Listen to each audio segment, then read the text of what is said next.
Welcome to Embracing Life Again. I'm Catherine Coffer, transition expert and minister.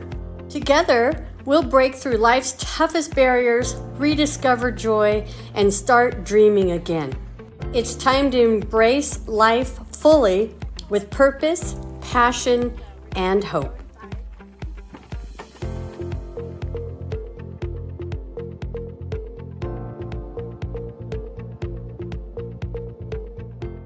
Welcome to Embracing Life Again. I'm your host, Catherine Coffer, where we bring inspiration to your life's transitions. The purpose of our show is to inspire women to find more balance, to feel a sense of freedom, to choose joy, and to dream again as we collectively stand in our power, getting you unstuck in your trauma and loss and to experiencing joy and dream again, as that is the theme. So today I have an awesome show. It is with my dating coach, Natalie Kita. And so I wanted to introduce her really quickly, and we're going to have some great conversation of how do you know that you're ready to date again, and what do you need to prepare after trauma and loss to be able to date again. And she totally helped me, and I'm doing very well. And so here I wanted to introduce Natalie to you. So this print is so small, I'm going to have to put my glasses on. Sorry about that. So Natalie Kita is a love coach, a law of attraction expert with a background in multiple certifications in hypnotherapy, life coaching, neuralistic programming, and integrative somatic practice. Natalie uses the blend of practical spirituality, neuroscience, and applies psychology to help smart, successful single women from the age of 40 to 74 break toxic love patterns, love themselves more, heal from heartbreak, and just clear anything that you... It's amazing. So I'm not going to delay. I'm going to bring her on. So let's welcome Natalie Kita. Hello, Miss Natalie. I am so thrilled to have you on. And so guys, this is Natalie. And so I already told you earlier that she is my dating coach. I hired her back in October, I believe. And she has me rocking and rolling with a new sense of worth, found my love again, meaning love for myself, because I had to change the way I was before I could find my forever. Now, I haven't found him quite yet, but it's okay. I'm on my way, and I can see such a difference from dating now with her guidance than I could after my husband died and I picked the wrong man and then had to go through a divorce. So I'm going to ask you some questions, Natalie. And the biggest one is because I deal with a lot of trauma and loss. So after dealing with trauma and loss, many women are very hesitant about dating again. How can they know when they're truly ready, or what do they need to do to get ready? Well, you can, whatever you want to say there. Great question. So, how do they, I think what's more important is what can they do to get ready? Yeah. Because there's no magical like, oh, hey, I woke up today and I'm ready, right? We have to do the work to get ready. So what does the work look like? The work looks like, first of all, forgiveness for the people who have harmed them, for themselves, for putting up with the people who harmed them or staying too long in relationships that were harmful. The work looks like understanding that no one is ever fully healed. There is no perfect time. There is no perfect person. There's never a point in which, oh, I'm done now. I don't ever have to do any more work on myself. I always say when you're done, you're dead.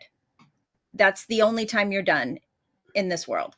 So the other things would be making sure you have a great support system, because unfortunately, when women have been through traumatic relationships or even great relationships where they lose the person that they love, in a lot of instances, they have made that person their entire world. This happens a lot if someone is in a relationship with a narcissist, for instance, because a narcissist likes to isolate you and likes to make sure that you rely on them for everything, for all, for all your needs, for all your emotional needs, for all your physical needs, for all your boundaries, because they want you to constantly give them validation. So when that happens, you end up very isolated. And when that relationship ends, for whatever reason, you don't have a support system in place anymore because you've kind of pushed people away, or you've made this world of just the two of you. And so developing a strong support system, especially of female friends, because when a woman tells me, I really like, making friends with men better, women are catty or this and that, this is a belief that the world has put on us that is simply not true. As you know, from being in my program and from coming to one of my retreats, it's a supportive environment of women who are loving and non-judgmental and caring. And it's amazing when you can develop that support system. So that's one, get a support system. 2, work on forgiveness. 3, understand that nobody is ever fully healed. 4, build a life and a mission for yourself. And what do I mean by build a life and a mission? A life is, I have friends, I have hobbies, I have interests, I have passions. A mission is, what am I here on this earth to do? What are my special gifts that I can contribute back to the world? When you do that, you are ready. Because without all that stuff, what you're going to do is you're going to look for a person to fill a void in you instead of looking for a partner who complements you, not one who completes you, a person who complements you. Oh, complete me, Yeah, basically you want to become complete so you can attract a partner who is likewise complete and not looking for you to fill voids in them. And we often do that because that's what, Jerry Maguire taught us, right? Right. You complete me. Yeah. Books and movies in general are the worst place to get your ideas about what relationships should be like and should look like. I love Hallmark, though.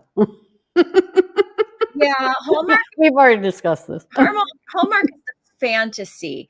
One of the biggest ways, and I don't want to get off topic too far, but one of the biggest issues today in dating, especially online dating, is that women fall prey to scammers. And one of the reasons they fall prey to scammers is because instead of dealing with the reality of another human being, they're living in a fantasy world about what the movies and the books and the songs have taught them that love should be. And the scammers know exactly what that fantasy is. And so they can act like they are that fantasy. And so women fall for them hard and then give up their life savings. And it's really scary out there if you are living in a fantasy world. So true. So I had to find my passion before I knew really who I was, and then was able to love myself and then be ready to redate. So Absolutely. Big difference between the last time dating and this time dating. So what are subconscious love blocks, and how do they prevent women from finding healthy relationships? One of my favorite topics. This is, as you know, this is what we focus on a lot in the program. Subconscious love blocks are limiting beliefs and fears that we hold in the back of our minds. So your conscious mind is what you're most aware of, the conscious thoughts that you have. But what we don't realize is that we make most of our decisions. In fact, research shows about 90% of our decisions from the subconscious. We use our conscious mind to justify those decisions. So we can think, okay, I want this and this and this in a partner. But if we haven't healed the subconscious blocks, we will choose based on the things that are back there. So it's limiting beliefs about our worthiness. It's limiting beliefs about what's available to us. It's limiting beliefs about the opposite sex. I have talked to women who really truly believe that all men cheat. I've even talked to women who really truly believe that all men will eventually physically abuse a woman. And I have not found that to be the case either of those Yeah. at all. I'm not saying I've never been cheated on. I've been cheated on once, but for the most part, I've been with men who were loyal, faithful people. And so I know that there are plenty of them out there. But if a woman has only had experience with cheaters, she globalizes that to believe that that's all that there is. And if Mhm. you have that belief, what's interesting is your brain will shut off your ability to see the good ones because it doesn't believe that they exist. So true. So what that does is it puts a wall up that blocks you from love. So those blocks can be anything from guilt, fear, fear of change, especially Mm. judgment, envy, resentment, anger, addiction to intensity, or addiction to pain. Believe it or not, a lot of people have an addiction to pain and chaos in their lives. Feelings of unworthiness, that addiction to the roller coaster of the ups and downs. So those would all be examples of subconscious blocks. Right. Well, I noticed with one of the guys that I dated for a little bit, he was, so I had to not judge, Mm, right? And so I just go into there now, all my different dates, not judging, yeah, and then just looking at what I want, right? To see the red flags that you teach. yeah, And we all have different red flags because we all want different things. right, So it has really helped me in that way. And I'm like, oh, yeah. And then he did turn out to be a narcissist, which was very interesting, right? But this time I was looking for all those flags, right? right. Not Yeah, judging, not judging, but just looking and going, what do I need? yeah, Right? Instead of going, oh, he's so nice. He's love bombing me. He's doing this. He's doing that, as you have taught. So, um, how does past trauma influence the type of partners we attract? yeah. And This one how can is we break the toxic relationship patterns? So this one is huge. It's going to be a little bit different for everybody, but there are certain things about it that are universal. The first thing about it that's universal is if we have had past trauma, what happens is your nervous system adjusts to what's familiar to you. And your brain actually has a bias toward believing that what is familiar is safe. Mhm. Why? Because if it's already happened and you survived it, your brain goes, okay, that's safe. So, what happens when we're faced with something unfamiliar is we get scared of it and we find reasons to walk away from it or run away from it. Whereas if something is familiar, even if we consciously, remember, consciously, we know that this is not good, subconsciously, we will feel a connection, a draw, a familiarity, a pull to that person. Mhm. And sometimes we don't see the signs right away, but there's something that our brain, our subconscious catches and goes, this feels familiar. This feels right. This feels safe. This is what I'm going to go for. This is why I'm attracted to this person. And often what we're actually subconsciously doing is we're trying to heal those old wounds from our past trauma by finding someone like that and thinking, if I can make it work at this time, it'll all be okay. I'll prove that I'm worthy of love. I'll prove that I'm worthy of respect. If I can find someone like my mother, like my father, and manage to reconcile the things that were wrong with that relationship in this relationship, I will finally feel whole again. And that's why we need to root out those things and deal with them before we go out in search of another relationship. Wow. So then that's inner work that we have to do. Yeah. Right? And that's why, when you introduced me, you said that I was your dating coach, and I always say I'm not a dating coach. I do teach you the ins and outs of today's dating, but I'm a love coach because anyone can date. But dating that leads to lasting, healthy, reciprocal love is a completely different animal. And just giving you a bunch of dating tips and dating strategies is not going to help. That's why we work from the inside out. So true. Yes, you are definitely more than a dating coach because you've helped me with my confidence.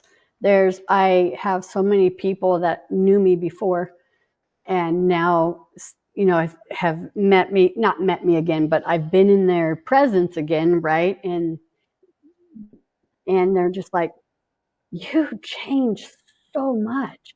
You have this confidence. You have this way that you just carry yourself now. Whereas before, and I'm like, I had just seen him in May. And then I saw him again in December. And they're like, we're blown away of how much I have changed because I've done the work that you have us do to know our worth, to know that we're worthy of loving and finding our self-love so we can be complete as ourselves before we try and find someone else. Yes. We're trying to, I'm a fixer, as you know. Wait. Stop right there. You're not a fixer. Sorry, I was a fixer. I was. You're working on that and you're getting better every day. Yeah. I don't think I am anymore. Good. I think I pretty much put that out the window. But what I had done was liked a guy for who I thought he could be, not who he was showing me he is. Right. Yes. Which is so huge. I was dating potential, which is not what you want to do. So many women do that. And I think there are some things that are universal, but the dating potential is much more a woman thing than it is a man thing. Oh, really? Oh, interesting. Oh, yeah. Men tend to date who they, there's a saying that says that men date you hoping that you won't change and women date you hoping that you will. Oh my gosh, that's funny. And I think it's definitely, nothing is true across the board, right? But I think women fall much more for, okay, well, he's this and he's that. But if I work with him and if I love him enough and if I'm patient with him, he will become these things that I'm really looking for. And that is a deadly trap. Right, because they have free will. And I have noticed they don't change usually. No, men don't tend to be as malleable, as adaptable as women throughout their life. It has to do with the way testosterone works on the brain. However, I always want women to look at it from the man's side. How would you feel if someone said they loved you, but they really didn't love you? They loved what they hoped you could be. That's kind of unfair to them, just like it's unfair to you, because you're never really going to get what you want. And a lot of times women distract themselves so much with this, and this that they want to fix about a man that they don't realize there's a whole bunch of other stuff they haven't even noticed yet because they were so focused on those things. They work so hard and they think they get him to change those things. And then they realize, actually, this guy isn't what I want at all. There's really nothing that I wanted about this man, except the fact that he paid me attention and he wanted me and I felt chosen and that made me feel good. And I didn't stop to think about, do I really want to choose him who he is right now? Right. So you miss all the red flags. Yeah. At least I had in previous, right? Absolutely. But now I know to take him at his word and to watch his actions. Right. And just, they tell you all the time who they are. Yeah. But if you're fantasizing on what he could be, that's the biggest problem I've seen. Yeah. My husband says, if you're always wearing rose-colored glasses, the red flags just look like flags. So true. And yeah, absolutely. And the interesting thing that you just said about take him at his word is that so many women take men at their word for the things that they want to believe about him. But as soon as he tells them something that they don't want to believe, they ignore that. Like a man may say to you, I'm broken. I'm not ready for a relationship. And a woman's like, oh, but I'm going to be able to convince him otherwise. I can, he's broken. I can fix him. He's not ready for a relationship, but he'll be ready when he sees what a great girlfriend I am. Right. So they choose to ignore, and this is normal. This is not just female. This is the human brain. The human brain has something called confirmation bias. It constantly looks for evidence that confirms what we already believe or what we want to believe, and it completely ignores and doesn't even show us the evidence that contradicts what we already believe or want to believe. So interesting. And it's so true. So true. So going back to self-love, talk about how self-love is so essential to finding the right partner, and what is the best way to truly love yourself after heartbreak? So, self-love is essential for kind of the reasons that we've already said, because if you don't love yourself, you'll be looking for all your validation from someone else. And then all somebody needs to do is show up and tell you you're pretty and tell you you're smart. And then they can do all kinds of other terrible things, but you will be addicted to that validation. So you will rationalize and you will justify everything away. In addition, when we don't love ourselves, it is almost impossible to sustain a healthy relationship, even if we do happen to luck into a healthy partner.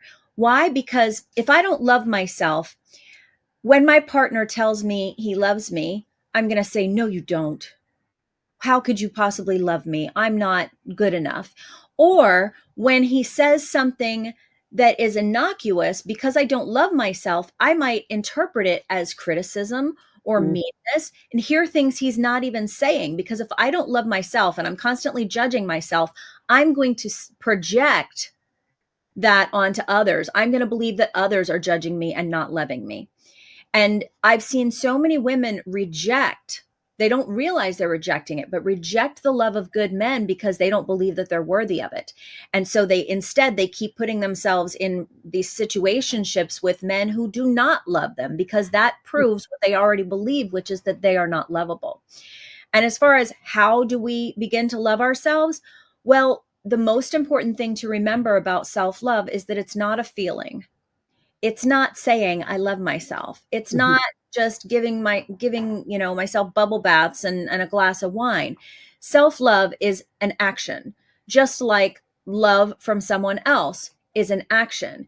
If you tell me, Catherine, that you love me, and then you turn around and you call me names, and other people attack me and you don't defend me, and you violate my boundaries over and over again, and you treat me with disrespect and you break your word to me, that's not love. And so if I say that I love myself and I call myself names and I don't defend myself when people attack me and I don't set and enforce healthy boundaries, I'm not loving myself. So the most important thing we can do for self-love, I think step one is boundaries. Learn about what boundaries are. Learn how to set them, learn how to enforce and respect your own boundaries. And then after that, just treat yourself better. Say no sometimes. Give yourself rest. Give yourself good, nourishing food. Give yourself exercise. Give yourself hydration. Take time to do the things that bring you joy instead of only giving time to your obligations. Those are all acts of self-love. And the more you act like you love yourself, the more you will love yourself, because you're giving yourself a message every time you do that, that you are worthy of that love. So true. And we are our own worst critics, right? We tend to be, yes. And that is, you just reminded me, I didn't give you guys part 2 of your exercise. I need to No, you did not. that in the Facebook group. I just got so busy that I did not, but I'm going to send you part 2 of that exercise. So that inner critic exercise, because it's important. So do you want to tell them what that is? So the well, do you want me to reveal part 2? I mean, I guess I'm going to send it to you today anyway. So the inner critic exercise is basically, you're going to walk around with a notebook for a day, 2 days. Take a little tiny notebook, put it in your purse, take it everywhere you go. And every time you hear that inner voice say something mean to you or about you, or even if you say it out loud, because you might catch yourself saying it out loud to friends, you might say, oh, I feel so fat today, whatever it is. Anytime you hear that inner voice or outer voice, you're going to write it down. That's part 1. After a couple days, when you've done it, part 2, now don't cheat. Don't cheat on this for those of you who haven't done it. because I don't usually reveal part 2 until you've already done part 1. But part 2 is, now that you've done that, you're going to close your eyes and get in your mind the person in the world who you love and want to protect the most. So for me, that would probably be my daughter. I mean, I love Greg very much, but he doesn't need my protection. My daughter still does, right?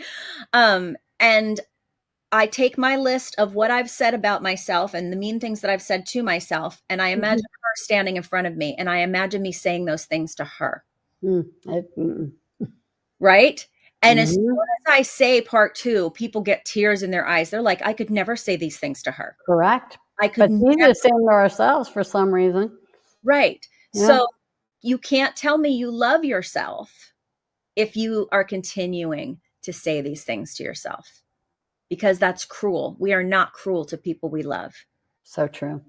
And a lot of times it takes that visualization of saying those things to someone that you love unconditionally, that you want to protect with all of your heart.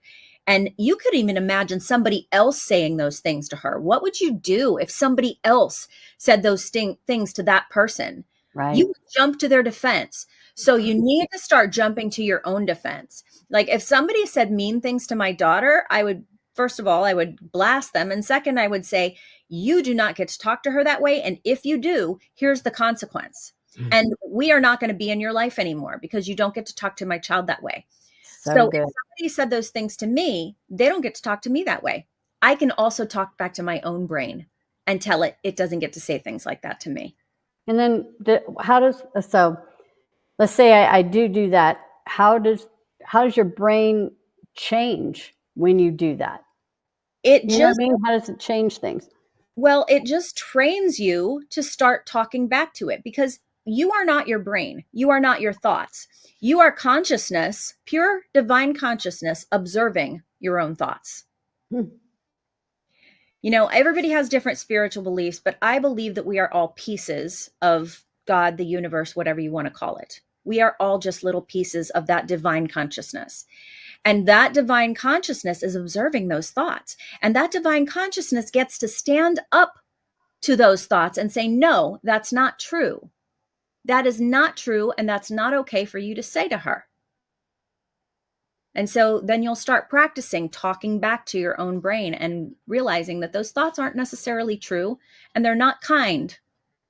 And if it's not kind or it's not true, you shouldn't be saying it. So you talk back to yourself, basically. Oh, that's good. Yeah, I did pretty good on my number 1. Good. I didn't have too much self-talk. What was interesting was I did go to an e-women's meeting, right? And there was a guy there that was talking about self-love. And I felt so bad because I've done the work. So I could look at my phone and say, I love you, and feel it. Whereas so many of the women that were there, it was so sad. There was 2 of them that just wouldn't. And they just cried. Yeah. So he tried to say, okay. So then he went to them and tried to get them to do some other things. And they couldn't even say nice things about themselves. It broke my heart because I realized the work I've done. And there are so many beautiful women out there that hate themselves. And it's just so sad. I didn't realize it, Natalie. I didn't realize it until I went there, how much I had grown. Yeah. Because I was probably one of them years ago. I had a woman come to a retreat one time, and we did that same exercise. The first day of the retreat, I gave them that assignment, and she said, I don't really have any negative self-talk. And everybody just kind of went, okay. And the next day she came in and she's like, I feel like everybody here hates me. And I'm like, and you don't think you have negative self-talk? Do you realize everybody hates me is negative self-talk? And she started crying. And I I remember a time when I felt like I loved myself deeply. And I'm not going to get into the story of the moment that I realized that I didn't, because it's deeply personal. But there was a moment that I realized, oh, wait, no, I don't. I haven't been loving myself. And that realization is kind of the moment, as painful as that moment was, that was the moment that started to turn it all around. And that's kind of what the part 2 of that exercise really does, is when you realize how cruel you're being to yourself, and then you can start to turn it around. Wow. Wow. So one thing I do for my audience is ask you, what are like 3 simple, powerful shifts a woman can make today to start attracting, loving themselves, or attracting the right kind of love into her life? And it doesn't have to be a man. It can be your kids. It can be your friends. So just the right type of relationships that that women deserve. Okay. So one would be, learn about your brain. Learn what your subconscious does, learn what your conscious mind does, learn the bias that your brain has toward the familiar and how you can overcome it. One of the things that I do with my clients, because I'm a hypnotherapist, is I have hypnosis audio sessions that my clients get to help kind of get the subconscious and the conscious on board with each other and in alignment, which makes a huge difference, because when you're in alignment between your conscious and subconscious minds, you're not constantly in conflict with yourself. Wow. I mean, how much of your life have you spent like arguing with yourself and in conflict with yourself about what you should do, as opposed to know what you are doing, right? Mm-hmm. So that's number 1. Number 2 is invest in yourself. And when I say invest in yourself, I mean, so many women, especially in our society, are trained from birth that we're supposed to invest all of our time, all of our energy, and all of our resources in other people. And while I firmly believe in giving back and having a mission to contribute to the world, so many of us are not doing all the things that we do for others out of that mission, out of that purpose. We're doing it because we feel obligated. We're exhausting ourselves, we're depleting ourselves, we're draining our energy, and we're not investing our time, our energy, or our resources into ourselves. So take a class, join a coaching program, spend some time at the gym, spend some time in nature, spend some time meditating, spend some time with your spiritual practices, whatever they are. Invest in yourself. Spend money on yourself. Go on a trip. I know so many women who are, mothers or grandmothers who are like, well, I can't afford this. I spend all my money on my grandchildren. I'm like, you can spend some money on your grandchildren, but what your grandchildren actually want from you is love, and money isn't love. And you have worked your whole life. It's time for you to spend some money on you, spend some time with you. And then as far as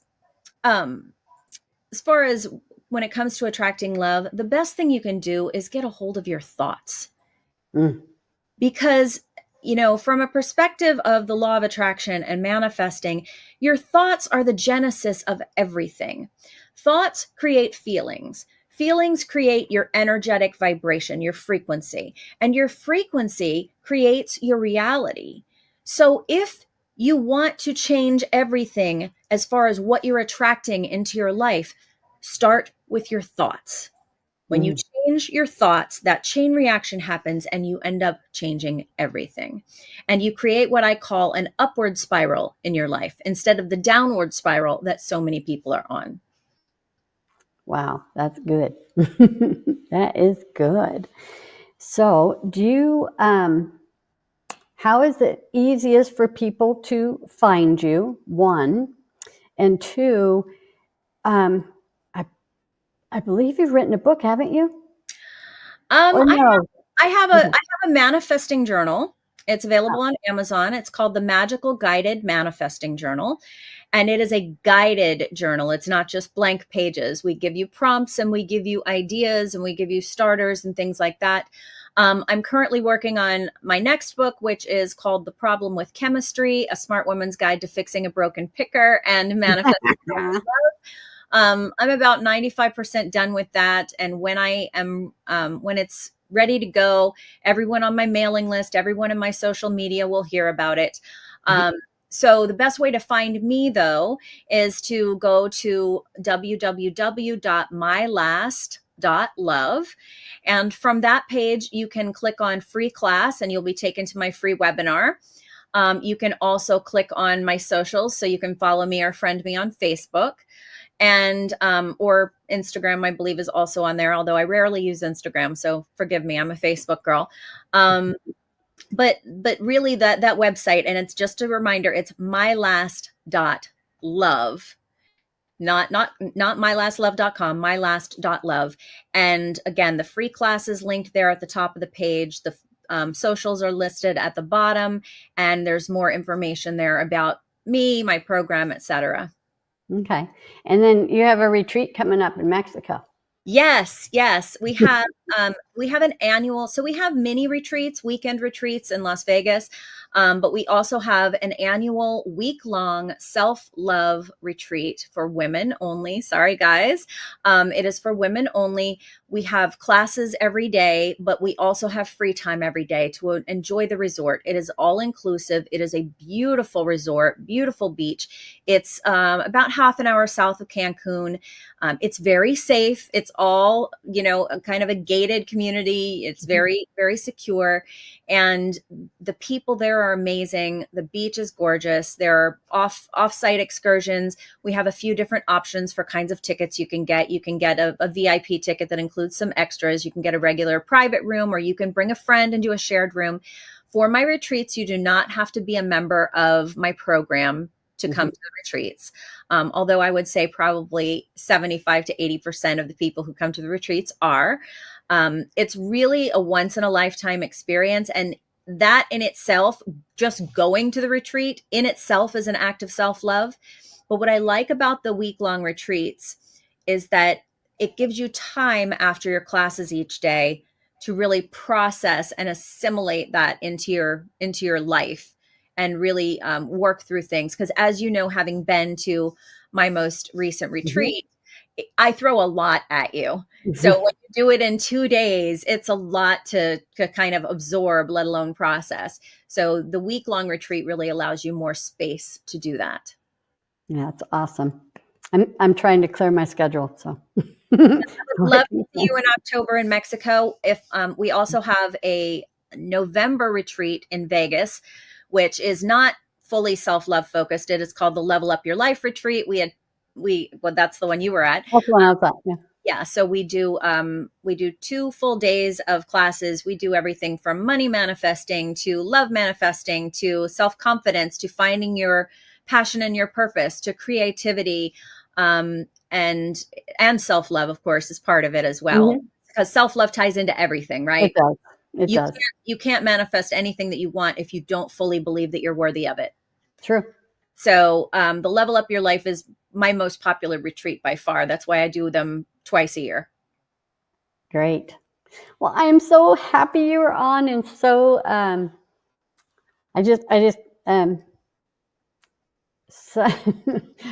speechless right now. Anyway. Well, I'm happy that you invited me. When you have the episode ready, send me a link and I'll share it on Facebook.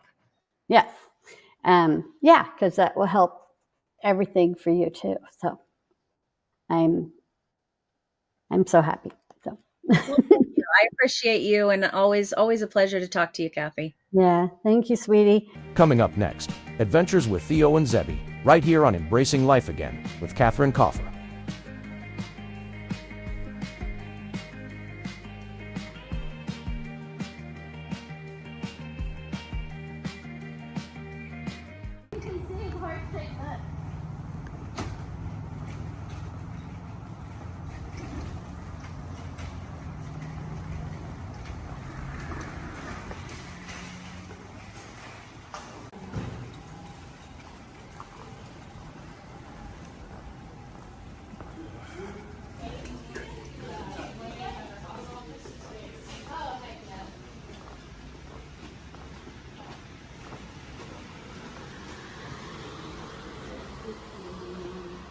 Okay, where's 603 going?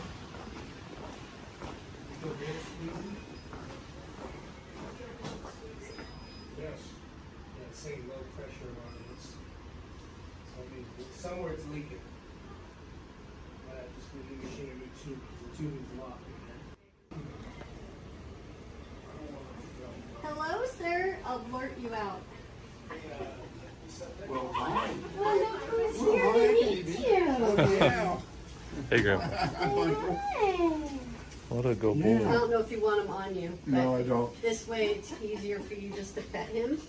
It being in the stroller because he's at your same height. Oh, look at you. So how'd your surgery go? The surgery went fine. The pain is woof. Woof, woof. He's happy. He can't get on you because he just had an operation. So, but you can pet him. No, if he gets on my hip, Oh, yeah, he'll you would send me be- through the ceiling. Yep, yep. Look, you all got all around you. Yeah, he's all You ready look for wonderful. you. Yeah. That's my therapy dog. Yes, it is. Huh. Yeah. Did you recognize me? Is that why you gave me some kisses? He knows you.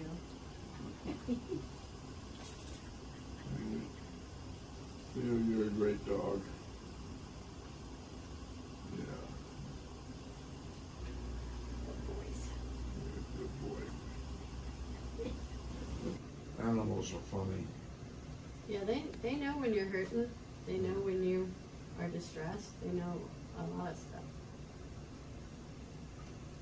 And Marshmallow, he slept with Diane last night.